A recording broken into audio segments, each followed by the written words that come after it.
Kok kelihatan paling besar gitu kok.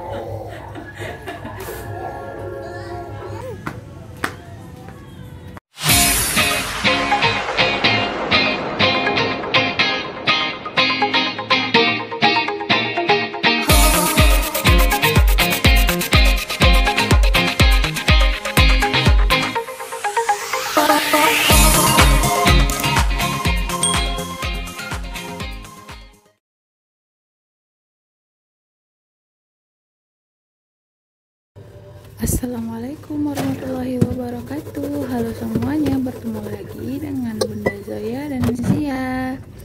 Apa kabarnya nih kalian semua? Semoga dalam keadaan sehat selalu, bahagia selalu, dimanapun kalian berada, dan dimurahkan rezekinya oleh Allah Subhanahu wa Ta'ala, dan selalu dilindungi dimanapun kalian berada. Serta untuk yang sedang sakit ataupun sedang tidak enak badan, aku doain semoga kalian lekas sehat dan sembuh seperti sedia kala. Amin. Nah, aktivitas aku pagi ini aku mulai dengan masak nasi ya. Jadi ini sekitaran jam 6:30 gitu. Karena tadi pagi habis subuh si adik dia minta diklonin. Karena dia udah bangun, jadi aku klonin dulu dan aku tidurin lagi, dan aku sekarang baru sempat masak. Nah, aku cuci berasnya sampai 3 kali dan aku mengukurnya masih pakai ruas jari. Teman-teman di sini ada nggak sih yang sama berasnya masih pakai ruas jari? Nah, selanjutnya aku mau masak pare. Nah, jadi pare ini udah ada tersimpan 3 mingguan di kulkas karena aku lupa kalau aku udah beli pare. Nah, jadi kondisinya itu masih bagus, masih segar dan hijau seperti ini, belum layu. Tuh, bagus kan? Nah, jadi pare ini mau aku tumis aja, tumis pedes gitu. Nah, jadi buat teman-teman yang biasanya masak pare itu agak pahit, aku punya tipsnya nih. Gimana caranya supaya aku masak pare nggak pahit? Kalian tonton videonya sampai habis ya. Jangan di skip-skip supaya kalian nggak gagal fokus. Yang pertama aku potong dulu parenya tipis-tipis kayak gini. Nah, jadi aku pakai 2 buah pare karena suami aku tuh suka banget, dan biasanya kalau masak satu itu kurang. Jadi aku pakai 2. Nah, begini teman-teman. Aku taburin garam parenya, terus aku remes-remes. Nah, remes-remes terus kayak gini sampai dia mengeluarkan lendir atau cairan gitu. Nah, lalu dicuci. Dicucinya aku juga sambil diremes-remes yang sekuatnya lah pokoknya ya. Nah, lalu ulangi lagi seperti ini, diremes lagi terus dicuci lagi. Nah, jadi aku ulangin sampai 4 kali. Jadi aku nggak ada diamin sampai 10 menit atau apa gitu, enggak. Jadi aku cuman aku kasih garam terus diremes sampai 4 kali. Nah, bumbunya aku pakai cabai merah, cabai rawit, udang rebon, bawang putih dan bawang merah, terus aku taburin garam dan gula supaya enak nguleknya.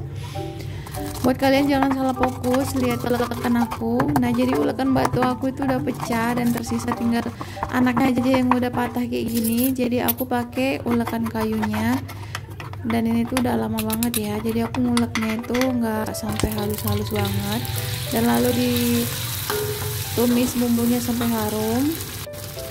Dan aku mau kasih 1 butir telur, diorak-arik gitu.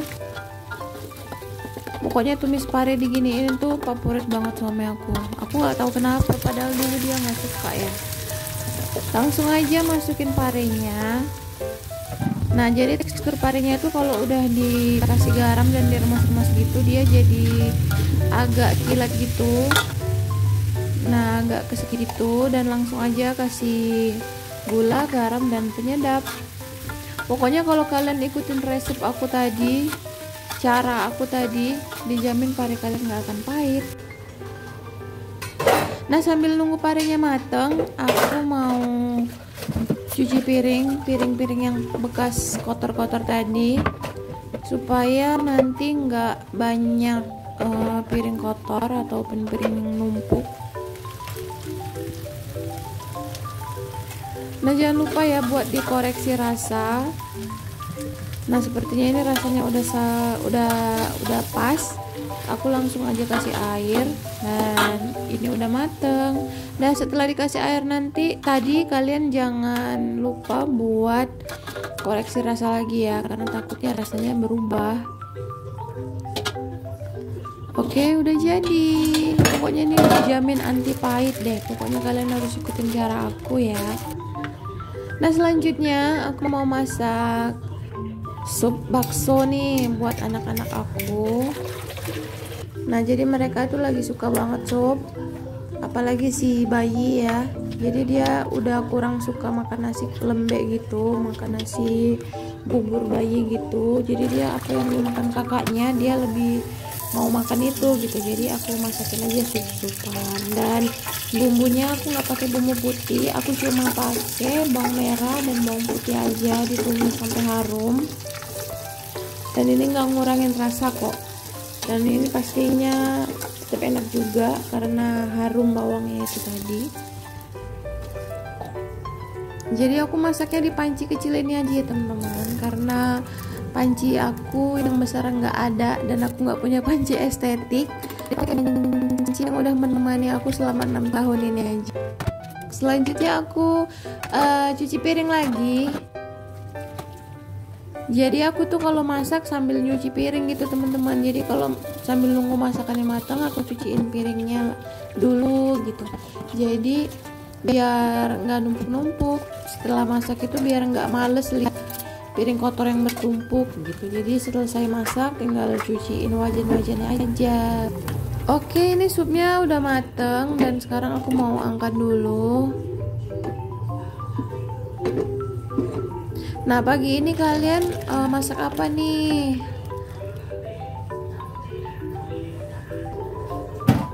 Nah, seperti ini penampakan supnya. Selanjutnya aku mau bikin dadar telur. Jadi buat teman makan pare biar ada lauknya. Karena supnya kan dimakan anak-anak, jadi parenya belum ada temen. Jadi aku dadarin ya, nggak pakai daun bawang ya teman-teman, karena lagi habis. Jadi cuman pakai cabai rawit aja sama bawang putih dan bawang merah. Bumbunya aku cuman pakai garam, penyedap rasa sama lada aja.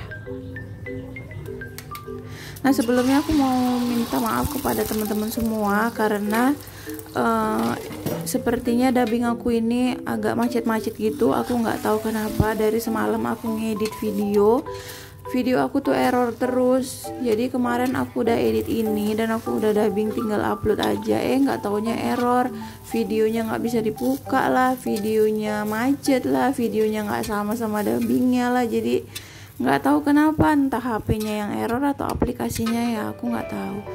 Oke, udah selesai 3 menu: tumis pedas pare, sup bakso, dan telur dadar siap disantap.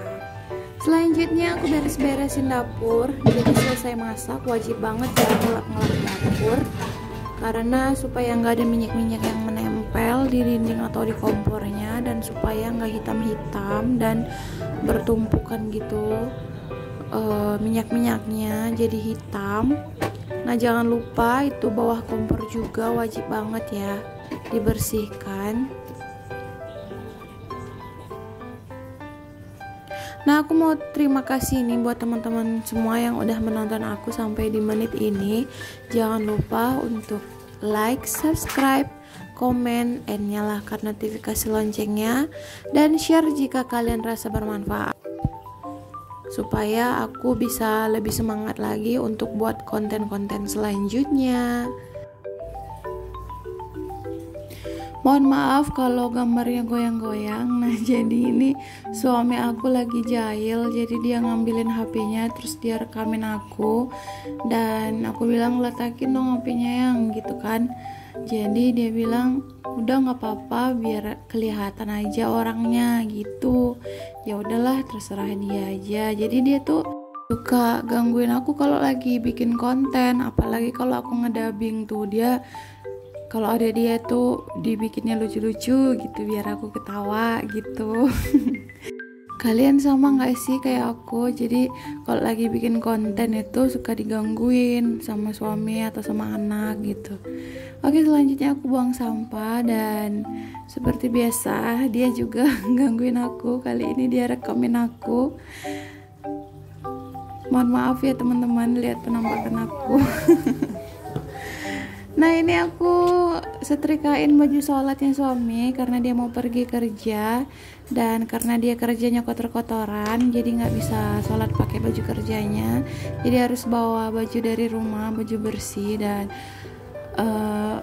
aku udah nggak punya lagi pakaian setrikaannya dia, saking rajinnya atau nggak sempetnya, karena bayiku rewel jadi belum sempat dan aku nggak laundry. Nah, jadi dia bawa baju bersih gitu supaya dia bisa sholat zuhur dan asar di sana. Dan kalau maghrib kadang-kadang dia bisa sholat di rumah atau sholat di jalan gitu biasanya. Jadi kalian bisa lihat itu anak bayiku nempel terus. Kalau udah bangun itu aku nggak bisa ngapa-ngapain bun. Jadi kalau bangun itu sebisa mungkin aku langsung beresin rumah sama masak langsung, pokoknya harus semua pekerjaan siap sebelum suami pergi kerja, jadi bisa gantian gitu. Jadi dia pergi kerja rumah udah beres. Mari makan. Nah, sekarang saatnya kami sarapan, dan sebelum makan jangan lupa untuk berdoa dulu. Dan ini si adik kecil udah ngerti, dia diajarin berdoa. Alhamdulillah, walaupun makannya lesehan tapi tetap nikmat karena bareng sama keluarga. Dan aku ngucapin terima kasih buat kalian yang sudah menonton video aku. Semoga video aku ini memberikan manfaat. Mohon maaf untuk segala kekurangannya. Sampai ketemu di video selanjutnya. Wassalamualaikum.